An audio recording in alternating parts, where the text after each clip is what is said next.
Hey, if you're one of those people that likes to do a deep dive into automotive history, you know, the people behind it, stories of previous owners, just fascinating tales about the cars and the engineering, check out the Audrain Museum Network. They've got some fabulous videos, and well, tell them what they got to do. Cars from 1899 to 2022 are here. We talk about the cars, the people behind it, and it's easy to subscribe. You enjoy these videos, you watch them. Subscribe today, press the bell icon, be notified when we put up new content, which is at least 2 videos a week, and you'll get to see more of my friend Jay Leno. Yeah, if you go to Jay Leno's garage, you get cars from 1898 to 2023, so it's a little bit more information. This is the East Coast, it's better. Subscribe.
It doesn't look bad now, but it's going to get worse. Yeah, the hurricane's coming, it's clear. We gotta get out of here. Thank God we've got a Rolls Royce to do it in. Yeah.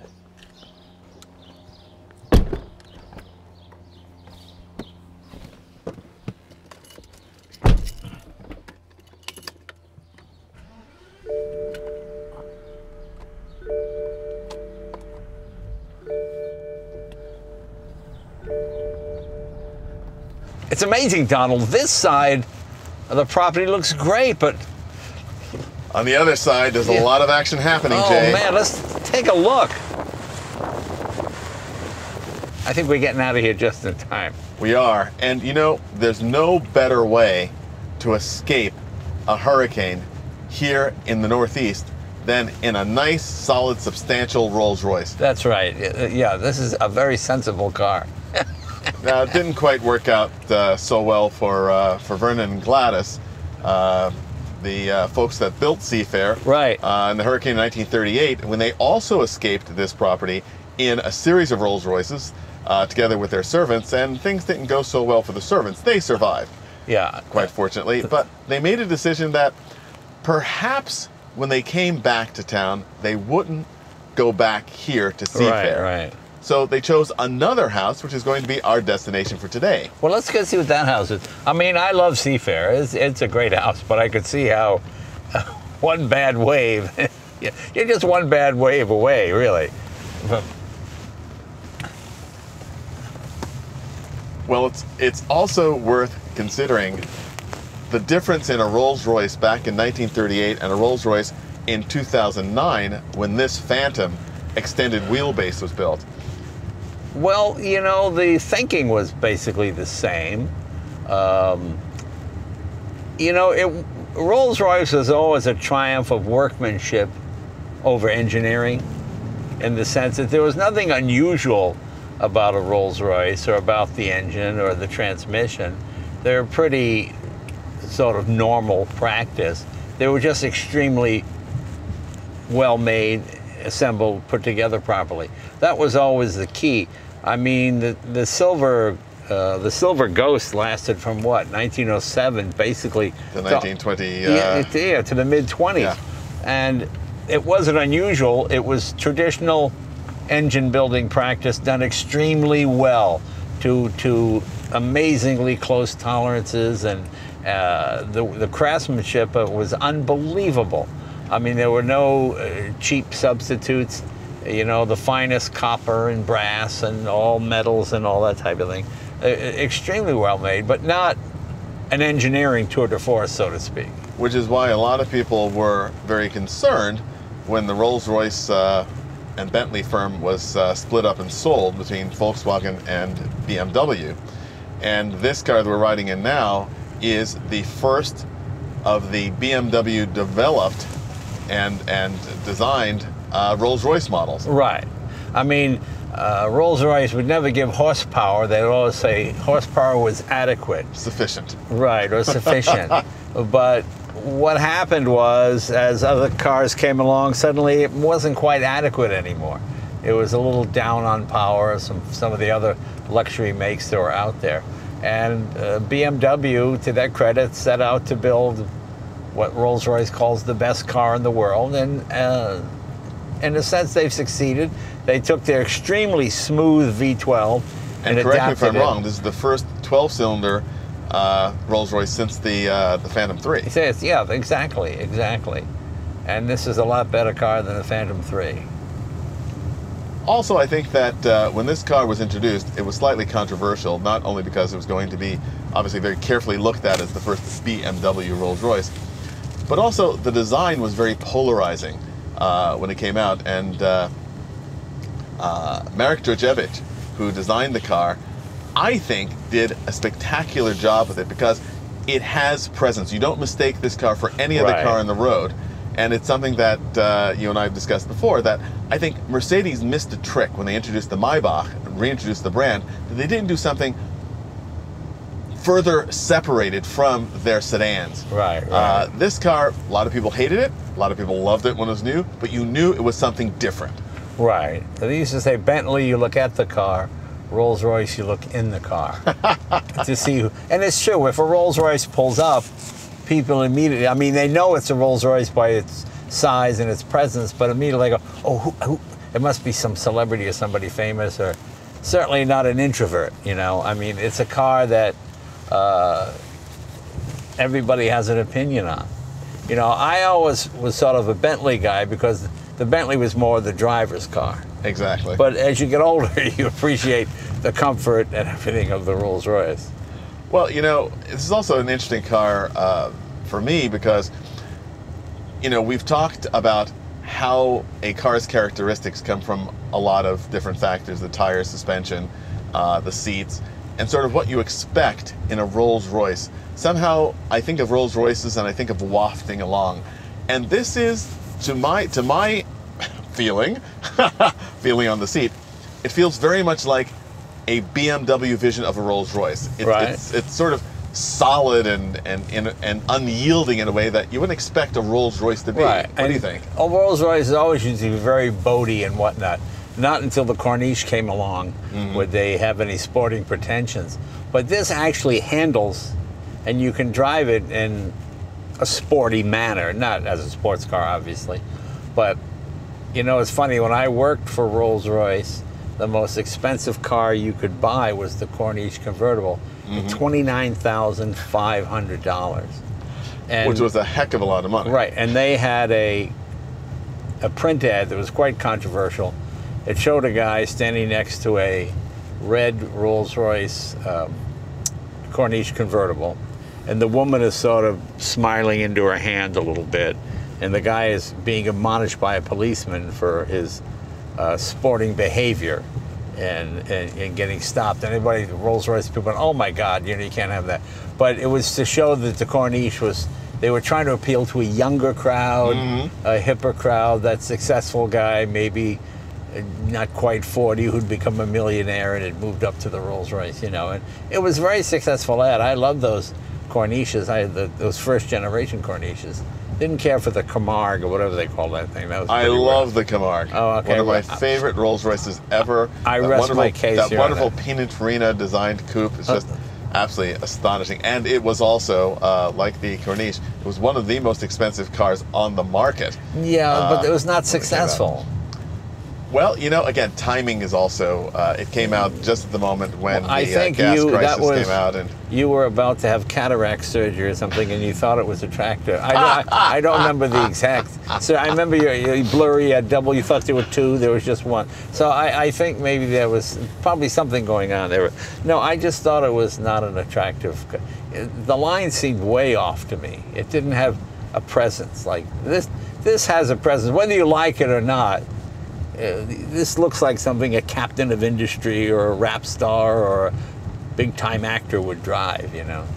Well, that's another thing which is quite interesting. You mentioned driving. We're in the extended wheelbase version, Right. which has as much room in the back here as an average Manhattan apartment. Right. And of course the mouton rugs and the picnic tables and everything that you expect to find: TV screens, lighted vanity mirrors. Right. It does not have a refrigerator, which is sort of disappointing, but Right. I suppose you have to stop at some point. But the driving experience is rather different than this sort of mobile living room would lead you to believe. You know, this car's got tons, acres of torque, 441 pound-feet of torque. Right, right. And this V12 engine. What is this like to drive compared to your 600? Somewhat similar. Somewhat similar. The 600 was interesting because it was the fastest, as fast as, well, the only Mercedes that was faster was the 6.3 model, which had that big engine in it. Mm-hmm. But it handled extremely well, and it was as fast around the circuit as anything else Mercedes built those years. So that's what made it interesting. It really was an engineering tour de force with, you know, hydraulically operated windows. It just went, you know, you didn't hear the grinding of the electric motor or any of that. But this is certainly a nice, very nice car to drive. I mean, it couldn't be more relaxing, and it does handle. And this one, to its credit, has 116,000 miles on it, and drives as if it was brand new.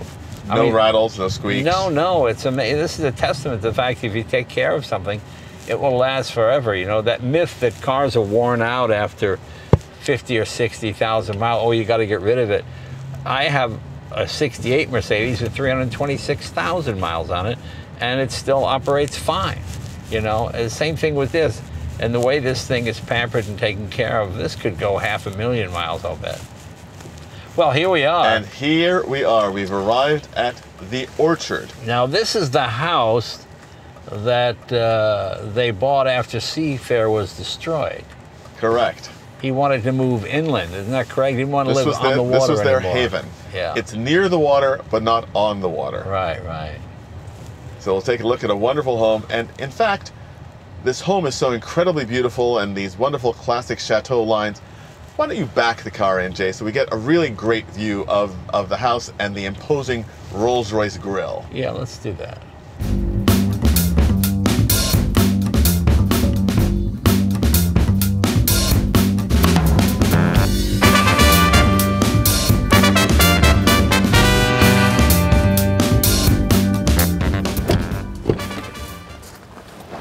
Wow, this is quite a piece of property.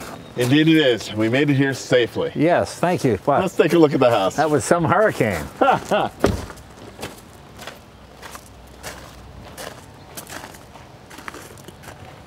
What are we looking at, about 4 or 5 acres here? It's about 5 acres here Wow. in Newport. So who first lived here? The house was built in 1873 for Colonel George and his wife Hattie Fearing. And he was a very interesting character. He was one of the founders of the Newport Casino. Right. And he also ended up as one of the founders of the Newport Historical Society.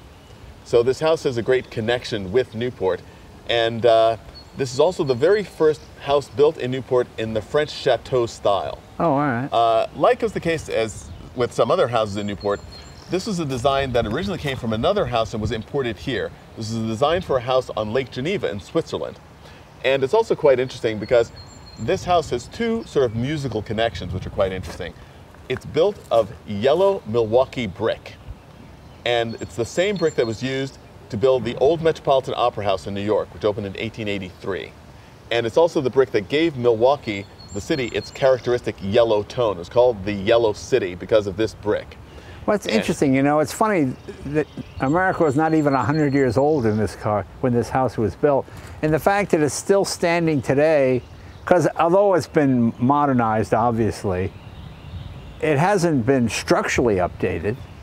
No, right? it hasn't. I mean, those are all the bricks are still, I mean, it hasn't, you know what I mean? I mean, it just, I don't think houses today are built as well as this. And especially when you consider, Jay, the fact that these were summer houses. Right. These are not year-round houses, but they were built with a solidity and a permanence that's hard to find in a lot of year-round houses today. Yeah, it's just an amazing piece of property. I love the fact that there's a fireplace in almost every room. Yeah. And it has that way of setting on the property that is very, very rare. You think about Newport and the properties in it. We are in town. We are still in the city of Newport, and you have 5 acres here, 2 wonderful pools. I think one of the largest, if not the largest, private swimming pools in Newport in the backyard. Plus this wonderful alley to a little folly. You know, you could be anywhere in Europe or anywhere in the United States for that matter, here in Newport, just a few feet from the ocean. The feeling of a French country home continues uninterrupted inside the orchard. The graceful sweeping banister of the main staircase lends a relaxed but elegant feel to the foyer, and warm paneling in the small sitting rooms make them cozy and relaxed. At the same time, the main rooms have the high ceilings and large window doors to bring the gardens inside, as is expected in a country house. And once again we come back to the way in which the orchard is placed on the lot, almost centered, so that the front alley of the driveway, the east gardens, and the rear pool, garden, and folly give the feeling of a large country park, even in the middle of Newport.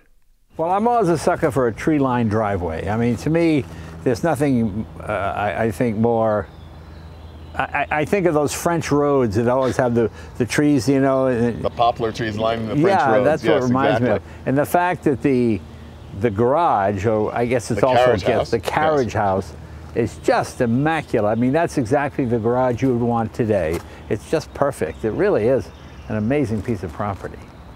And what is also wonderful about this property is, as I said, the 2, and you know me and music, 2 musical references. There's also a mural inside the foyer, which we will see, painted by Howard Chandler Christie, the great American portrait painter, and it's a portrait of Stephen Foster, the great American composer. Sure. And he's surrounded by Clara Bow, the it girl. Oh yeah, yeah. Who was Stephen Foster's muse.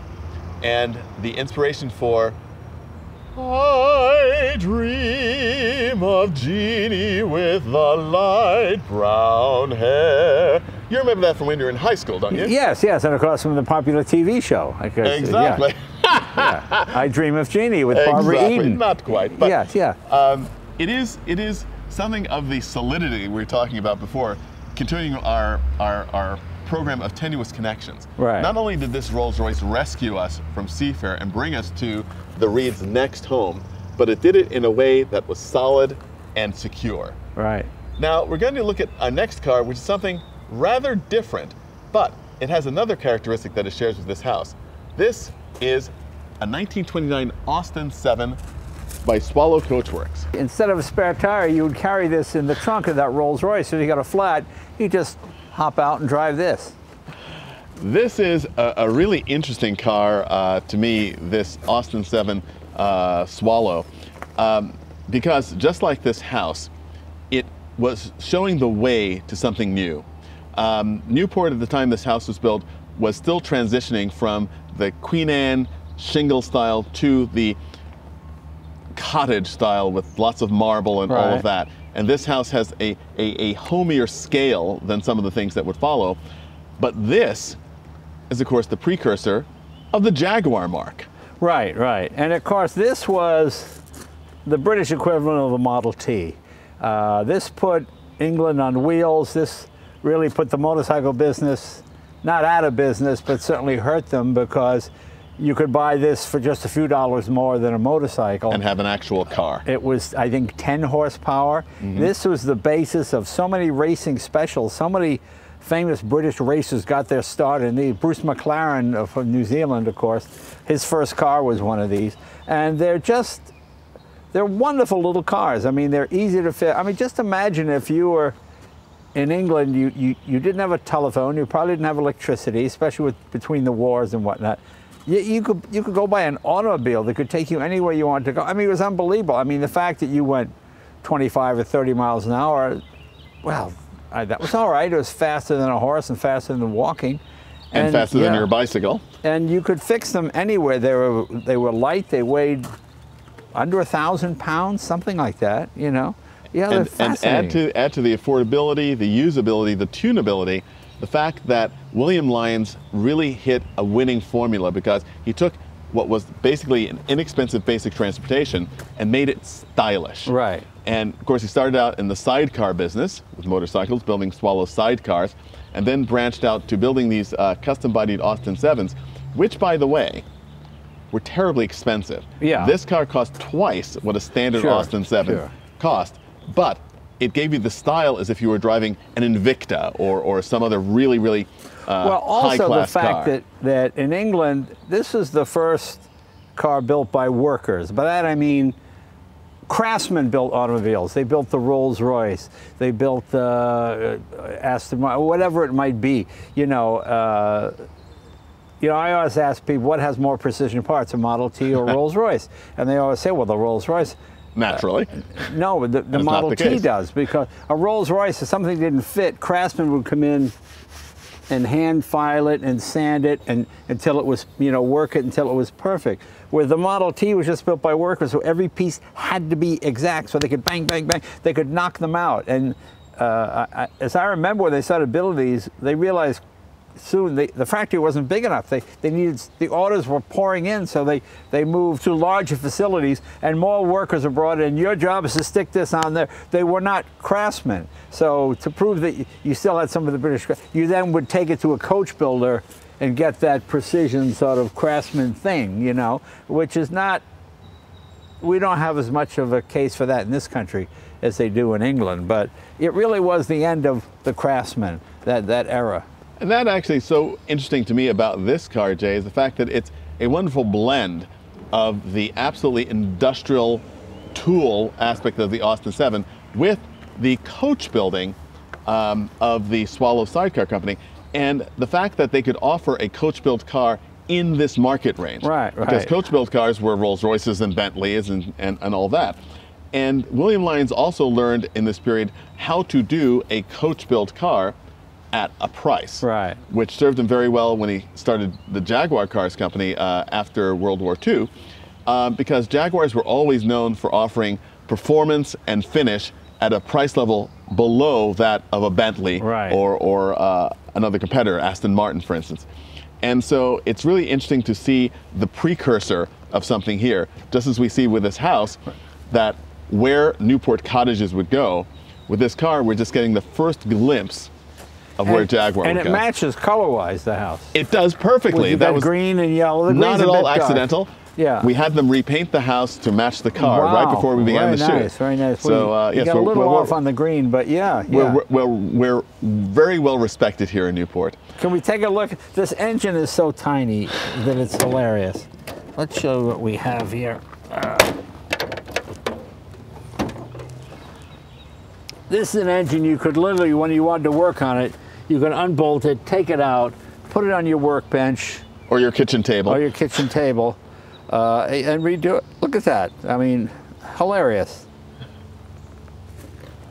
But that was also the reason why it was the power plant for so many specials. Right. Because you could do whatever you wanted to it, add a carburetor, tune the camshaft, do whatever you needed to do to get it to the flexibility you needed, whether it was trials or circuit racing, no matter what it was, the Austin 7 had an answer. So many of the great British racers really got their start in these things. Yeah, they're just wonderful, and they're fun to drive today too. Just if you live in New England in a small town, this is perfect. Going for ice cream, going for breakfast on a Sunday morning, just a nice quiet drive. Top speed is probably what, 45 miles an hour? Maybe? If that, I would think. Yeah, and although the aerodynamic body on this one helps the top speed a bit, probably gain another mile. Yeah, something like that. Over the square rigged standard car. And in advance, you had four-wheel brakes, which were pretty good. I mean, they weren't much, but no, but it gave you a little bit more hope against the four-wheel brakes. The errant bicyclist. Now, we escaped the hurricane, just at Seafair in that Rolls Royce. This would not be what I'd want to use if we were running away from a hurricane today, but if the weather turns bad, I think I have just the tool. Let's take a look.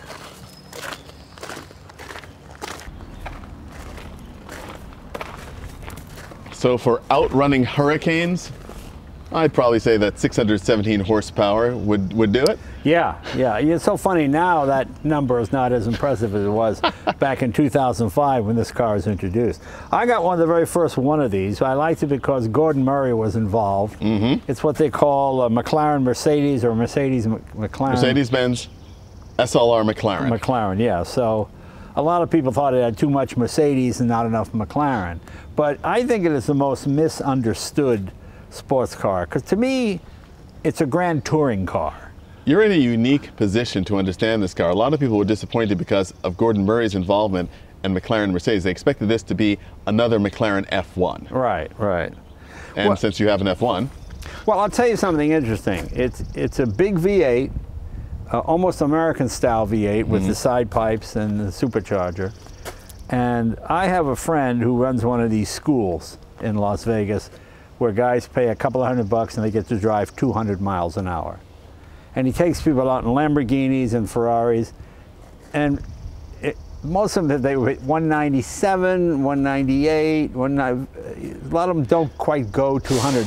And do you get your money back if you don't go to 200? Yes. So what he does is he takes them back, he takes them out in the SLR McLaren, and this always runs 207, 212, 209. I mean, it always depends on conditions cars, but a lot of cars can't. I mean, the cool thing about it is it has all the practicality of Mercedes. You don't have a car that's just a couple of millimeters off the tarmac, so you're ripping the splitter all the time. I mean, I love my Carrera GT, but it scrapes everywhere all the time. Whereas this, you have normal ride height.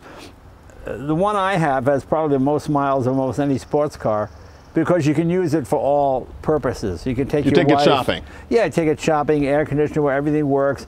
And being a V8, it's almost bulletproof. You know, a lot of people felt, I don't need electric seats, I want to be a pure sports car. But being a Mercedes, it had all the Mercedes safety and comfort features you would get in a Mercedes, combined with McLaren power and handling. The design can be slightly polarizing. People either love it or hate it.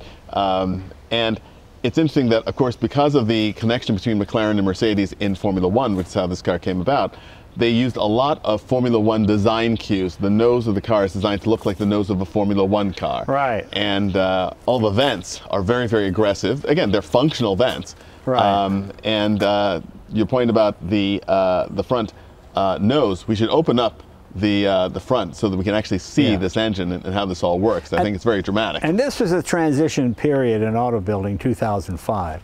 It took about 4 or 5 years to develop this car.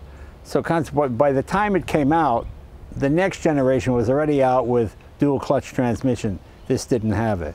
When you bought this, if you wanted a phone, you had to buy Mercedes car phone that came with it.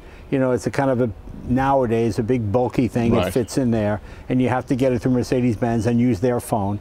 Okay, and now Bluetooth had already been introduced. You know, so that's what can happen. It wasn't old-fashioned when it came out. It was certainly fast, but it didn't have the latest dual clutch. To your point, technology was moving so quickly at this point that it was not unusual that it was difficult to keep up with a supercar like this. And this is actually a front mid-engine car. Yes. Because the engine is it's literally under here. Let's show people what we're talking about. And of course you have these doors, which open thusly.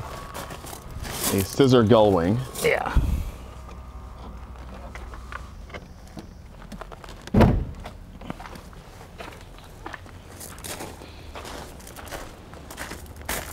you have to close the door to open the hood? No, you're all right.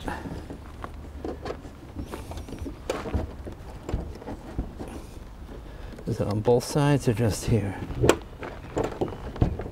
Oh, both sides. That's it. There we go. There we go. And you see, when I say this is the single most expensive piece, look at that.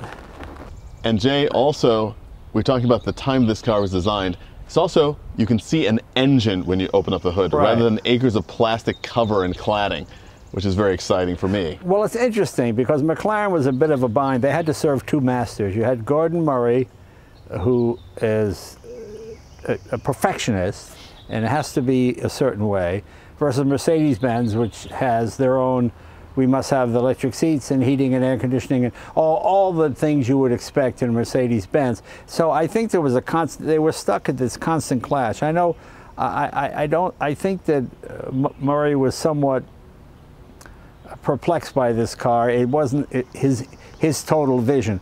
You know, usually when guys design cars, the whole car is their vision. Those are the most successful, like the F1. This was a collaboration, and when you have different minds, you know, they don't all think alike, you know, and that was the case with this. So it wound up being an amalgamation of a couple of different ideas. But ultimately, I think it works. These haven't held the value quite as well as an F1 or any of those, but now they're starting to rise and be appreciated. And being Mercedes-Benz, you can get it serviced. So it's not like a lot of supercars where the dealer is 3 states away, you know. Exactly. And it's also an interesting thing to consider where McLaren went as a car maker, because the current McLarens are, I would say, arguably spiritually closer to this car than to the F1. Right. So it was an interesting transition as well for them. And the partnership between McLaren and Mercedes went through a lot of ups and downs through this period, both on and off track. Right, so right. It still is a very interesting point of view from a historical perspective, and one which gives us cars that we want to think about. You know, people often think about, you know, what becomes a classic car, what becomes a collector car. Right. And if a car was truly interesting when it was brand new, chances are it's going to be interesting to collectors as the decades go on. And I think this is a case that certainly proves that point. Yeah, yeah. You know, I watched the Carrera GT. It was $450,000 when it came out. Went down to about $210,000, $180,000 for a while, and now they're $1 million. You know, so perhaps this will go through the same thing. These are starting to rise again. They're starting to rise again. It's truly a great car, and as I said, a really fast car. This was the only one that consistently ran over 200. What better car to outrun a Hurricane in than one that'll do 200 miles per hour? Right. We won't do that here, but let's see what she'll do. Yeah.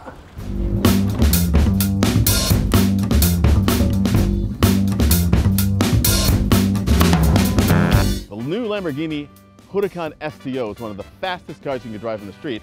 And if you want to be a part of one of the fastest growing automotive titles, you'll subscribe to Linkage. You get Jay Leno every issue. Jay, what have you got to say? Yeah, no, it's a great magazine. It's got actual articles in it. It's not all just pictures. A lot of these things are magazine, perfume ads and cologne. And, you know, I mean, it's got real car stuff in it, written by real car people. And that's kind of the exciting thing I like about it. Subscribe today.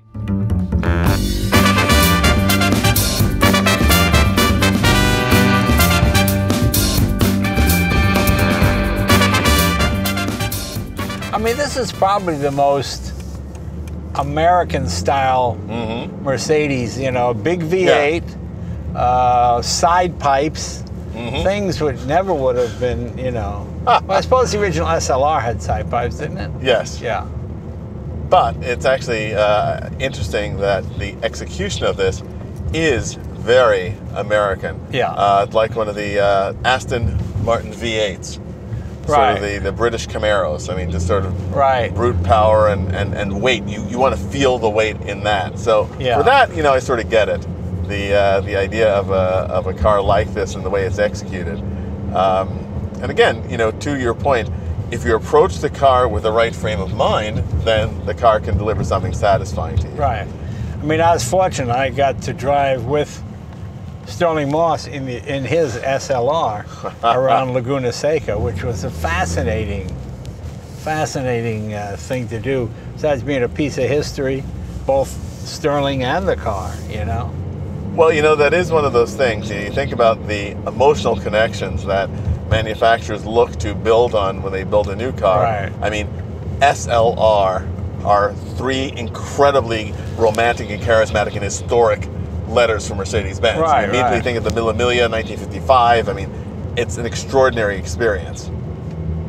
And have you driven one of the roadster versions of this car? No, I haven't, which I would like to. I mean, it seems better suited as a roadster. Yes, I think absolutely right. I find it a little claustrophobic. It's not bad. You got big windows and everything, but like my Carrera GT, the number of times I put the roof on that, maybe once or twice, my wife's, it's cold or it starts to rain, okay, then put the roof on. But other than that, I never, it's always an open car. And this would work best, I think, as an open car.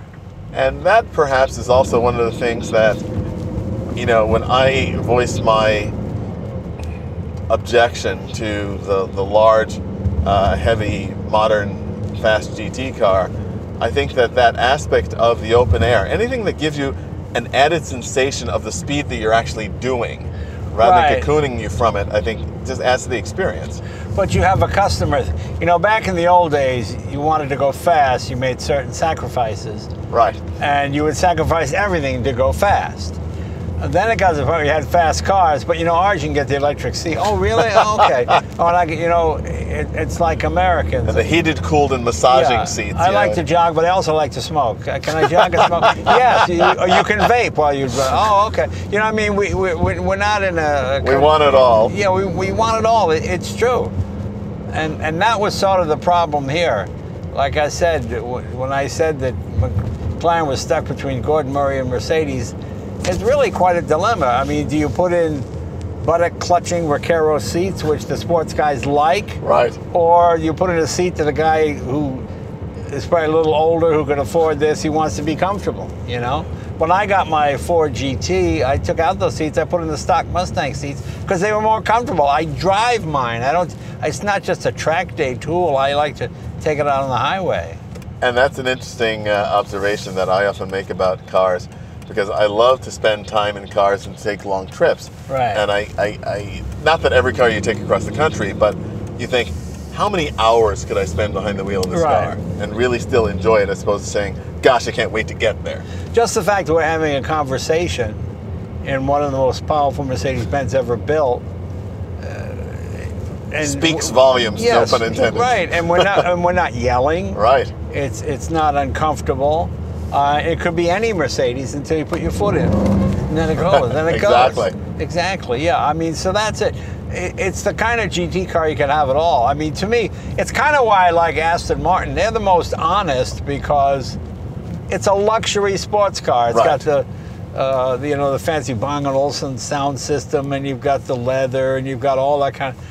But it does what it's supposed to do too. Is it the fastest? No, but sometimes I like to be comfortable. You know. Astons have always been that way, you know, right. the DB4, even the DB24 and the DB4 and DB5, they were always sort of very brawny GT cars.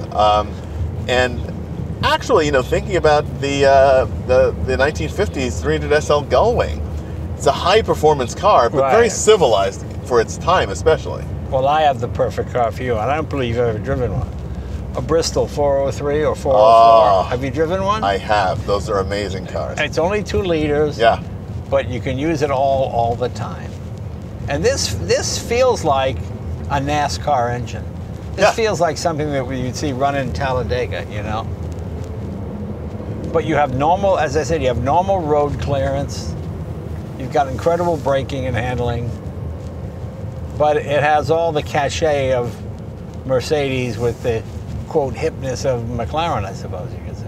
Yeah, absolutely. It was the fact that McLaren and Mercedes had won Formula One titles together and were fighting tooth and nail with Ferrari in the period when this car was built. That direct tie to Formula One and technology and high performance was very, very important.